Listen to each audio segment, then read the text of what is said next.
오늘 우리가 강의하게 되는 히브리서 13장은 이제 히브리서의 마지막 장에 해당하는 말씀입니다.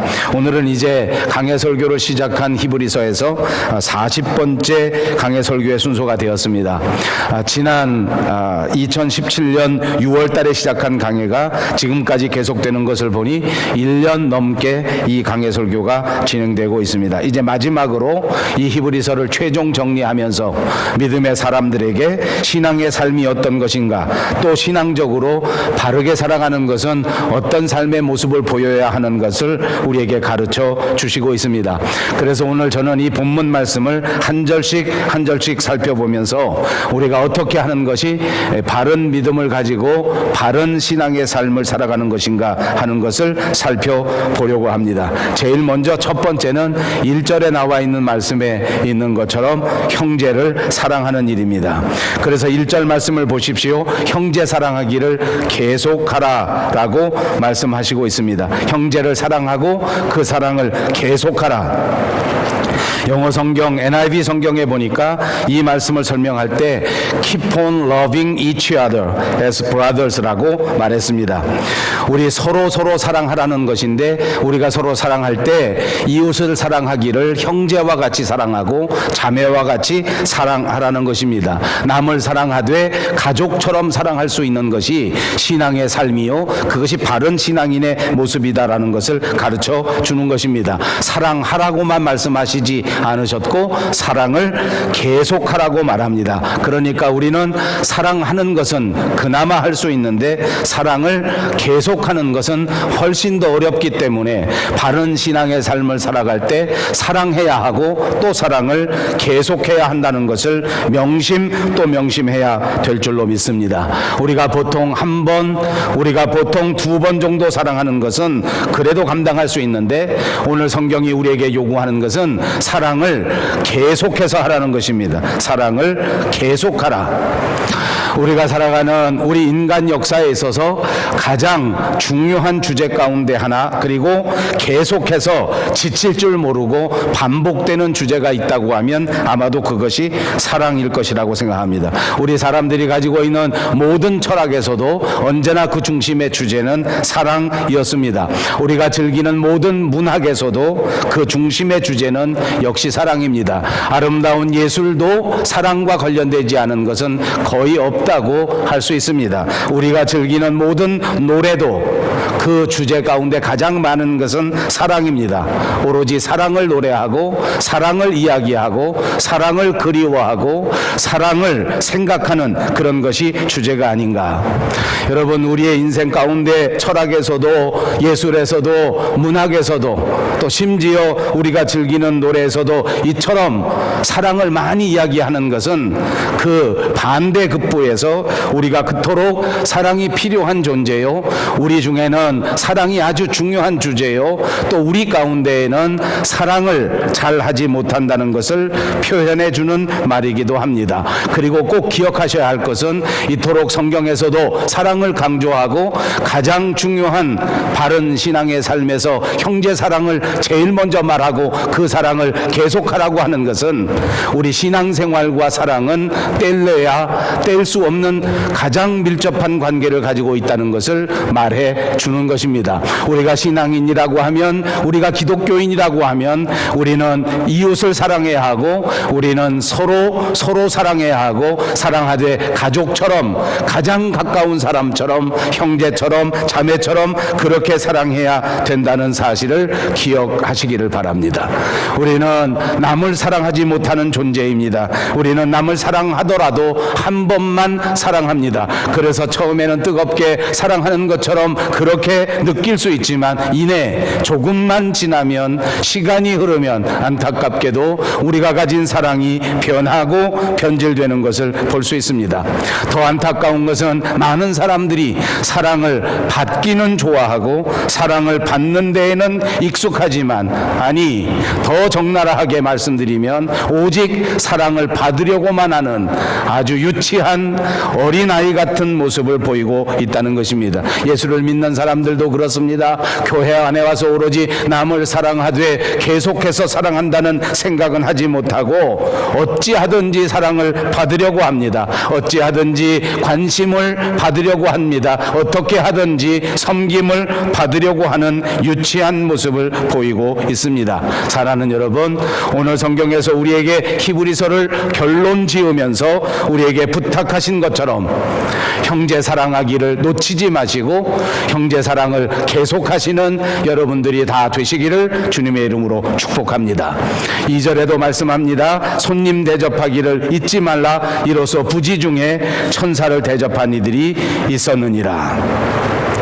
여러분, 성경에서는 사랑을 강조해서 말하는데 또 성경에서는 손님 대접하는 일을 강조해서 말합니다. 손님을 대접하는 일과 이 성경에 나오는 이야기 가운데에는 재미있는 현상이 있는데 손님 대접하면 엄청나게 놀라운 일을 만날 수 있다는 것입니다.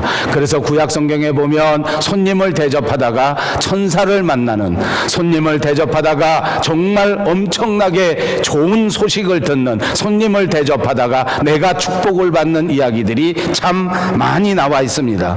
여러분 어떻습니까? 우리는 밴쿠버에 살면서 이 여름철을 맞으면서 우리는 정말 많은 손님을 맞이합니다.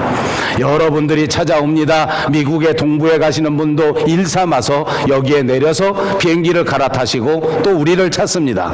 지나가는 길에 그냥 가지 아니하시고 미국에 왔던 분도 동부에 왔던 분도 또 우리 밴쿠버를 거쳐서 돌아가시면서 우리에게 찾아오십니다. 많은 분들이 이 여름철에 손님을 맞이합니다. 여러분, 손님을 잘 대접하는 일은 우리 그리스도인으로서 꼭 감당해야 될 일이라고 히브리서가 전해주고 있습니다. 여러분에게 오시는 많은 손님들을 최선을 다하여 잘 대접하시기를 바랍니다. 여러분들에게 오시는 손님은 어떤 분들이십니까? 제가 보니까 가족들, 친척들 이런 분들이 오십니다. 정말 소중한 분들이 여러분에게 오십니다. 이렇게 반갑고 소중한 분들이 오셨는데 그분들을 모시고 로키에도 가고 그분들을 모시고 저 나이아가라 폭포에도 갔다 오시는 것을 보았습니다. 그 반가운 분들을 접대하는 데에도 허리가 아픕니다.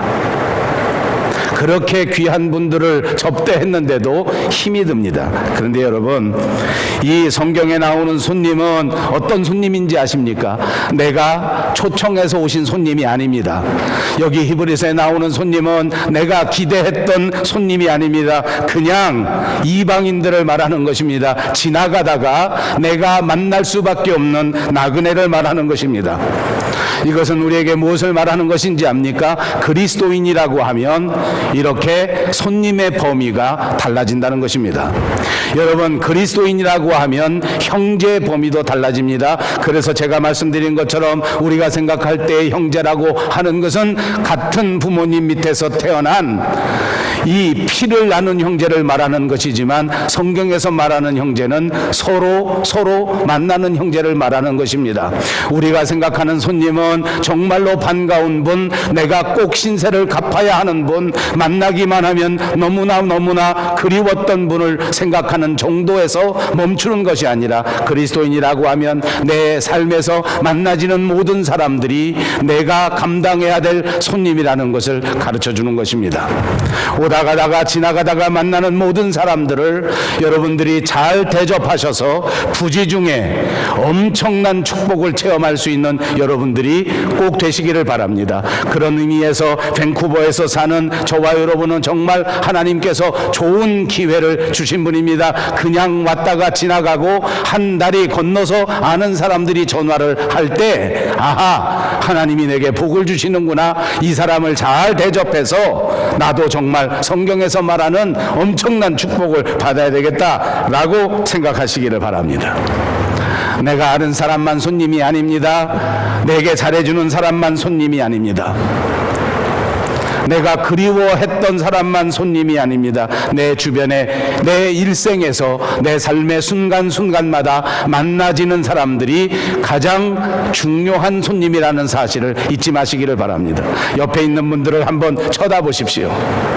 바라보십시오. 여러분 인생에서 가장 소중하게, 가장 풍요롭게 대접해야 될 가장 귀한 손님이십니다. 그 손님을 잘 대접하셔서 일생일대에 예측하지 못했던 엄청난 축복을 체험하시는 여러분들 모두가 되시기를 주님의 이름으로 축복합니다. 그렇습니다. 예수 믿게 되면 우리가 만나는 모든 사람들이 다 내 형제요 내 자매가 되는 것입니다.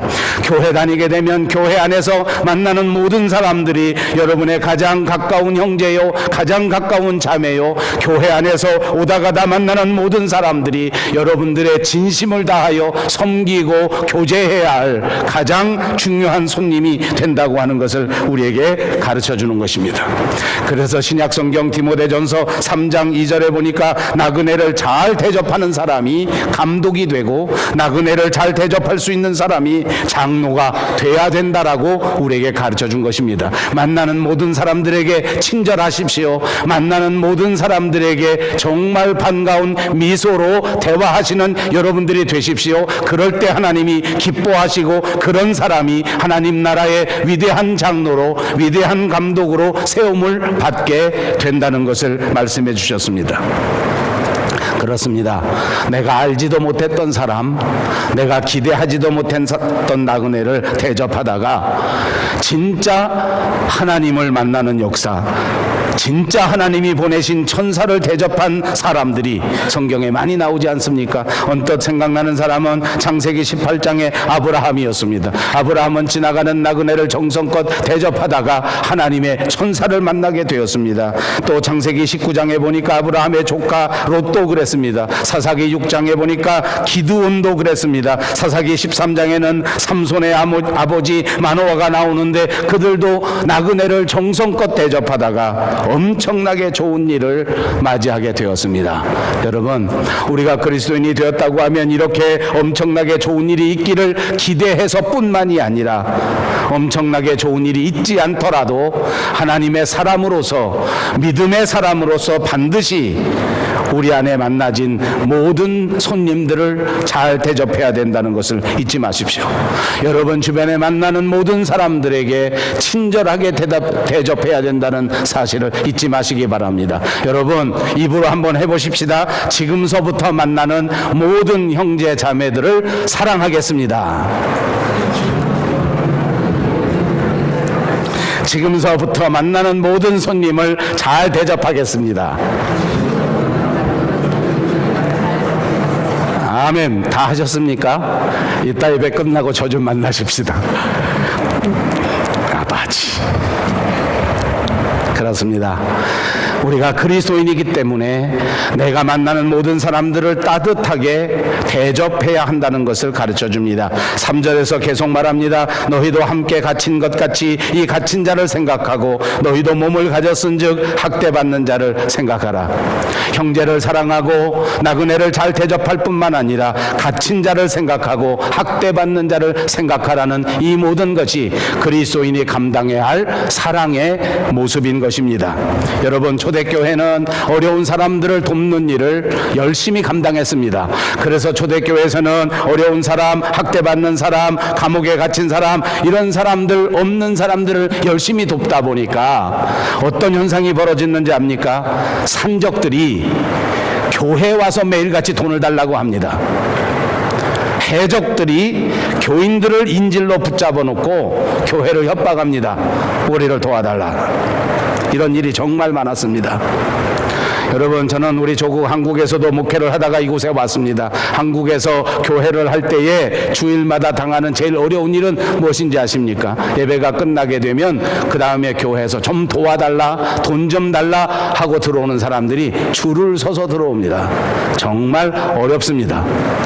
여러분 손님 이야기를 말씀드렸습니다만 저는 지난 주간 동안에 저에게 와서 도와달라, 돈 좀 달라 하는 선교사님을 4분이나 만났습니다. 정말 힘듭니다. 어렵습니다. 여러분 요즘 우리 조국에는 보니까 어떤 일이 벌어지는고 하니 난민들을 도와주고 어려운 일을 당한 사람들을 당연히 교회가 도와줘야 하는데 열심히 도와주려고 생각하고 있는데 갑자기 수백 명씩 한꺼번에 와서 난민을 신청하고 우리나라의 조국의 시민권을 달라, 살게 해달라, 정착금을 달라라고 말합니다. 어떻게 해야 좋을지 알 수가 없습니다. 저희 교회는 처음 이곳에 오면서부터 처음 개척교회를 시작할 때부터 원주민들을 도왔습니다. 원주민들에게 찾아가 어찌하든지 복음을 전할 기회를 얻기 위해서 그들을 돕는 일을 했던 것입니다.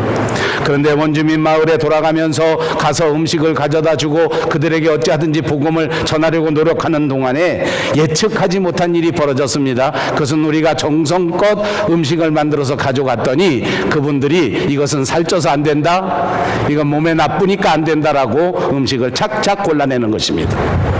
그리고 살다 보니까 우리 김은삼 목사님이 얼마나 불쌍하게 보이셨던지 원주민이 하루는 선물을 줍니다. 시계도 주고 모자도 주고 그렇습니다. 그분들이 우리보다 더 잘 삽니다. 그분들은 한 달 내내 아무 일도 하지 않습니다. 우리는 열심히 일을 하면서 우리 정성껏 우리 재물을 모아서 그들에게 선교합니다. 힘든 일입니다.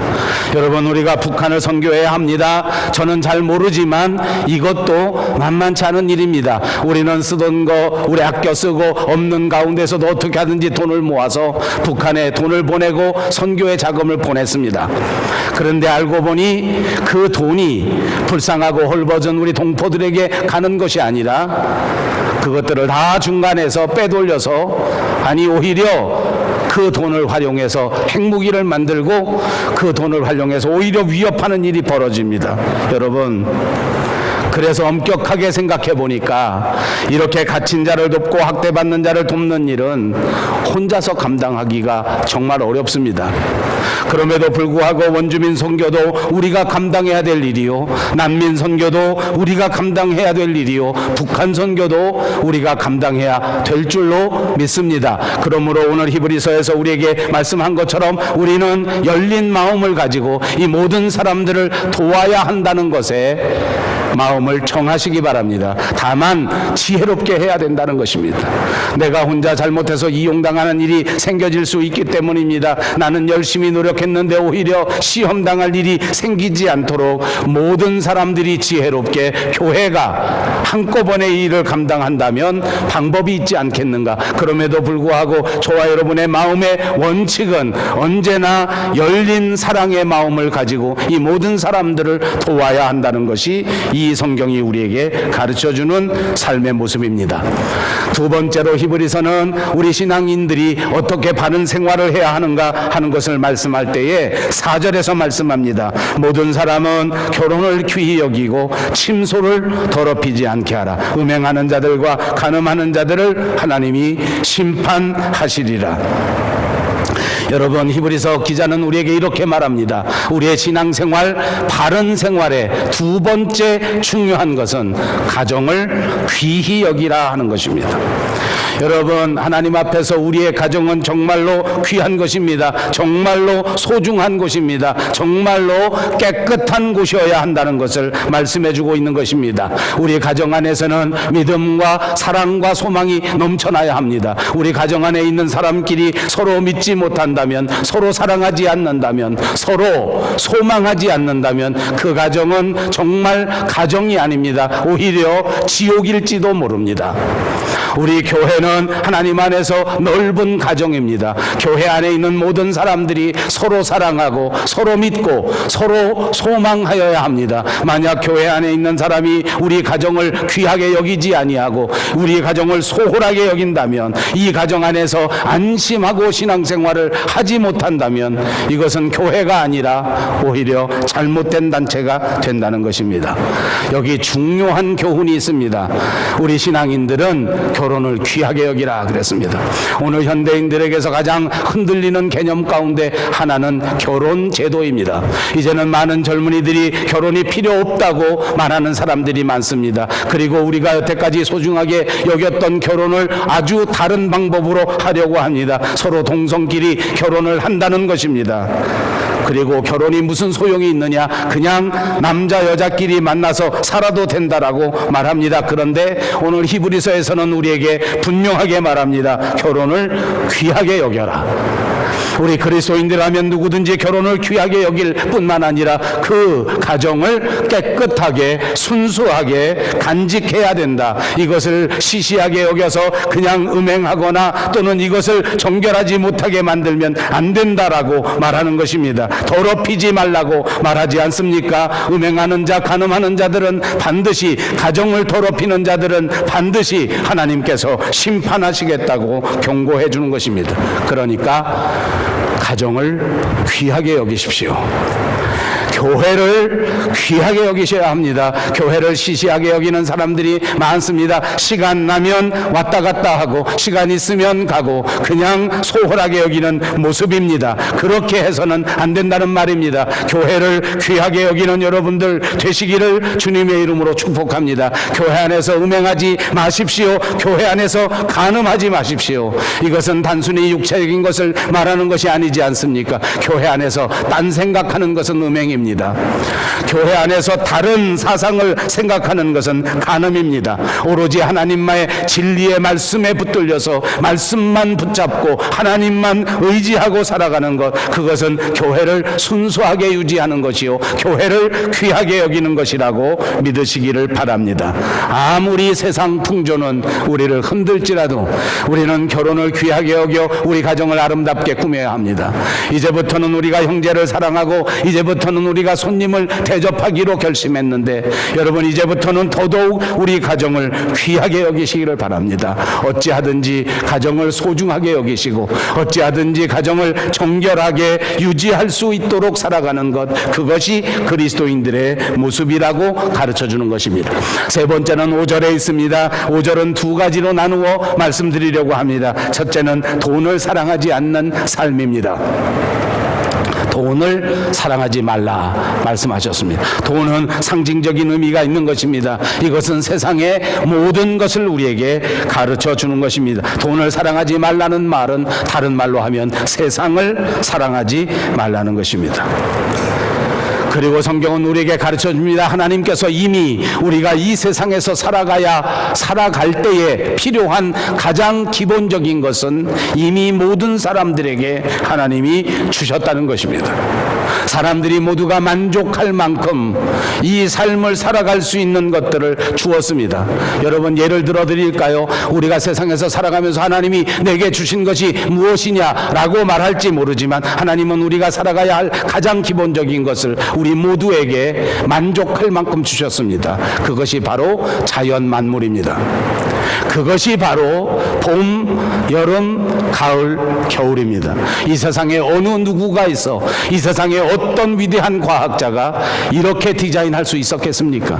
우리에게 필요한 계절을 주시고 우리에게 필요한 하늘을 주셨고 우리에게 필요한 공기를 주셨습니다. 우리가 얼마든지 만족하면서 살아가야 할 가장 기본적인 것을 다 주었단 말입니다. 그런데 우리의 정신이, 우리의 마음이 다른 곳에 뺏겨서 우리는 만족하기보다는 언제나 불평하고 불만하면서 살아가고 있는 모습인 것입니다. 이것을 우리는 깨달아야 합니다. 우리에게 주어진 바를 만족하게 여기고 우리에게 이미 주어진 것을 감사함으로 받아들일 수 있는 삶이 그리스도인의 삶이다. 그러므로 사랑하는 여러분, 여러분에게 주어진 모든 환경이 하나님께서 주신 아름다운 환경이라는 사실을 받아들이시고 감사하는 여러분들이 꼭 되시기를 바랍니다. 돈을 사랑하기보다 오늘 성경에서 말씀해 주시는 것은 하나님이 너와 함께하는 것을 생각하고 그것을 사랑하라고 가르쳐 주었습니다. 세상을 사랑하는 것이 아니라 그리스도인이라면 하나님과 함께하는 임마누엘, 주님이 나와 동행하시는 그것을 기뻐하고 감사하고 사랑하면서 살아야 된다고 가르쳐 주신 것입니다. 그래서 오늘 본문 하반절에는 그가 친히 말씀하시기를 내가 결코 너희를 버리지 아니하고 너희를 떠나지 않겠다라고 약속해 주시지 않았습니까? 하나님이 우리를 버리지 아니하시고 하나님이 우리를 떠나지 아니하신다는 그것을 부여잡고 인생의 가장 행복한 삶을 누리시는 여러분들이 꼭 되시기를 바랍니다. 스스로 만족하는 마음이 자족의 마음입니다. 감사하는 마음은 저절로 생겨지는 것은 아닙니다. 사실은 이 세상 살아가면서 감사할 수 있는 사람은 그렇게 많지 않습니다. 그러나 우리가 스스로 다족하면서 있는 것으로 만족하면서 감사하게 되면 어떻게 되는지 아십니까? 본문 6절에 그 결과가 나옵니다. 주는 나를 돕는 이시니 내가 무서워하지 아니하겠노라. 사람이 내게 어찌하리요. 여러분, 우리가 하나님이 주신 것을 감사함으로 받아들이면 하나님이 주시는 보상이 있는데 그것이 뭔지 압니까? 두려워하지 않는 마음입니다. 하나님이 나와 함께 하시니 무섭지가 않습니다. 여러분, 저는 목사로서 여러 가지 하나님이 주시는 축복이 있지만 저 개인적으로는 하나님께 가장 바라는 축복이 바로 이것입니다. 하나님이 나와 함께 하심으로써 세상을 무서워하지 않는, 세상을 두려워하지 않는 이 축복을 누리면서 살아야 되겠는데 우리의 믿음이 자꾸만 흔들리니까 세상을 쳐다보고 두렵단 말이에요. 사람을 쳐다보고 두렵단 말이에요. 세상에 없어질 물질을 좌우하는 그 세상의 권력이 두렵더라고. 아무것도 아닌 것인데 그 세상의 권세가 무서워지는 거예요. 그리스도인의 모습이 아닙니다. 여러분, 하나님의 은혜에 충만하게 임하시면 세상이 두렵지 않습니다. 우리의 육체만 관장하는 세상의 권력이 절대 두렵지 않습니다. 우리의 영혼을 좌우하시는 하나님이 나와 함께 하신다는 축복이 있으면 건강하지 못해도 두렵지가 않습니다. 재물이 없어도 두렵지가 않습니다. 조금은 외로워도 힘들지 않습니다. 왜요? 하나님이 임마누엘로 나와 함께 하시기 때문입니다. 세상은 여러분을 어떻게 할 수 없습니다. 사람이 여러분을 어떻게 하겠습니까? 하나님이 붙잡은 사람을 어두운 세력은 절대 틈타지 못합니다. 이 사실을 믿으시기를 바랍니다. 여러분, 세상은 우리에게 끝도 없고 한도 없습니다. 돈은 끝도 없고 한도 없습니다. 스스로 만족하는 마음으로 살아야 하는 것입니다. 그럼에도 불구하고 세상의 권력은 사실 만만치가 않습니다. 돈의 위력도 사실은 만만치가 않습니다. 돈의 위력이 얼마나 큰지 인격이 맥을 추지 못합니다. 이것은 우리가 너무나 보았습니다. 옛날 우리 선진들은, 옛날 우리 조상들은 최소한 우리 같지는 않았습니다. 돈보다는 형제를 아꼈고, 돈보다는 부모를 아끼고, 돈보다는 자식을 아꼈습니다. 지금은 돈의 위력이 모든 사람을 흔들어 버려서 돈이 부모보다 훨씬 더 귀합니다. 그래서 돈을 가진 자식들이 부모를 학대합니다. 돈이 형제보다 훨씬 더 소중합니다. 돈 때문에 형제를 무시하고, 돈 때문에 형제를 학대하고, 돈 때문에 형제 관계를 그냥 깨트려버리는 시대입니다. 여러분, 돈보다, 세상보다 하나님을 의지하고 살아가는 저와 여러분들이 다 되시기를 주님의 이름으로 축복합니다. 돈으로 약은 살 수 있지만 건강은 살 수 없다. 돈으로 집은 살 수 있지만 가정은 살 수 없다. 돈으로 오락물은 살 수 있지만 행복을 살 수는 없다. 돈으로 먹을 것은 살 수 있지만 식욕은 살 수 없다. 돈으로 침대는 살 수 있지만 잠은 살 수 없다는 말이 있습니다. 이 세상에는 돈 주고 살 수 있는 것도 많지만 이 세상에는 돈 주고 살 수 없는 것이 얼마든지 있다는 것입니다. 여러분, 꼭 생각하십시오. 돈 주고 살 수 없는 것, 그것을 바라보고 사는 것이 그리스도인의 바른 생활이라는 것입니다.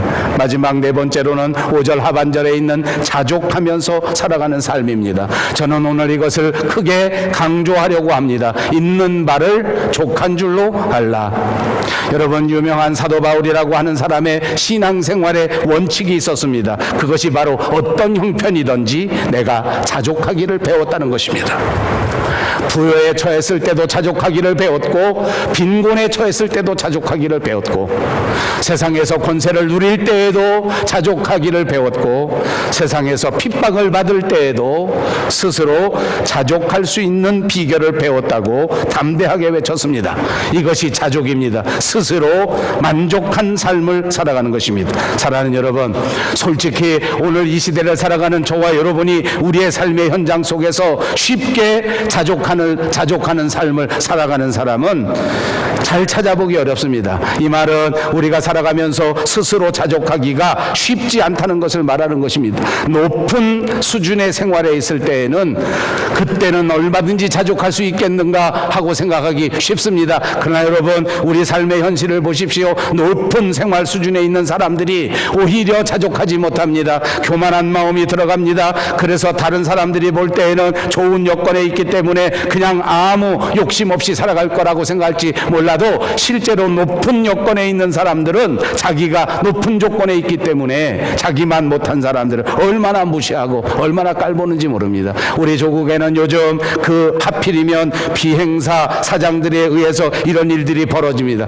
그들이 직원들을 무시하고 직원들을 깔보고 소위 갑질하는 일들이 한두 개 벌어지는 것이 아닙니다. 그런 걸 보니 그렇습니다. 그렇게 높은 수준에 살아가는데 그 사람이 스스로 자족하지 않고 더 다른 사람을 깔보고 다른 사람들을 무시하는 일이 벌어지는 것 같습니다. 자기가 돈이 많다 보니까 주변에 돈 없는 사람들을 인격으로 대우하지 않고 오히려 노예처럼 대우하는 것이 문제가 아닌가. 가질수록 더 좋은 것을 가져야 되겠다고 무리하게 삶을 살고, 그런 사람들이 그 세금이 아까워서 밀수로 물건을 들여오는 것을 보면 그들이 만족하다고 볼 수가 없습니다.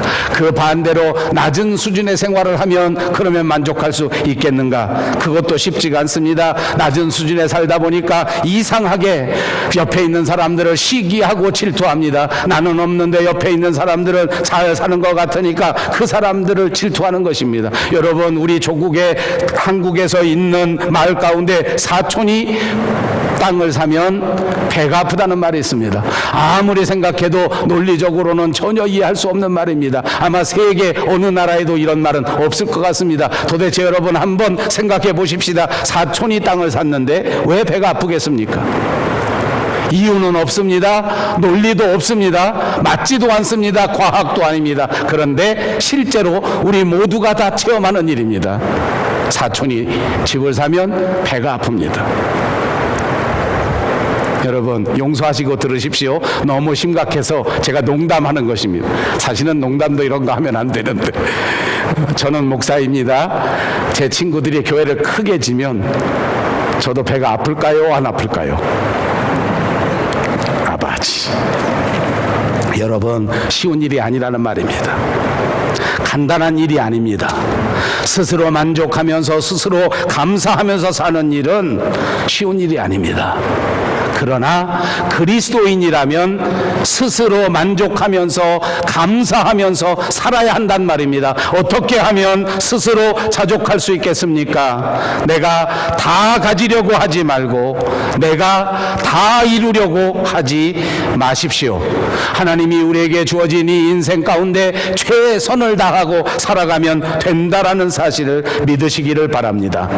여기서도 조심할 것은 있습니다. 이 자족하는 것이 그냥 가만히 있으라는 말은 아닙니다. 스스로 안주하고 도전은 아예 하지 말라 하는 말은 아닙니다. 최선을 다해서 열심히 살아야 합니다. 포기하지 말아야 합니다. 현재에 주저앉지 말아야 합니다. 그럼에도 불구하고 우리는 어떠한 형편 속에서나 어떤 조건 속에서나 하나님 앞에 자족하는 삶을 살아야 한단 말입니다. 그 비결은 내 마음속에 하나님 아버지 예수 그리스도가 좌정하고 계셔야 된다는 것입니다.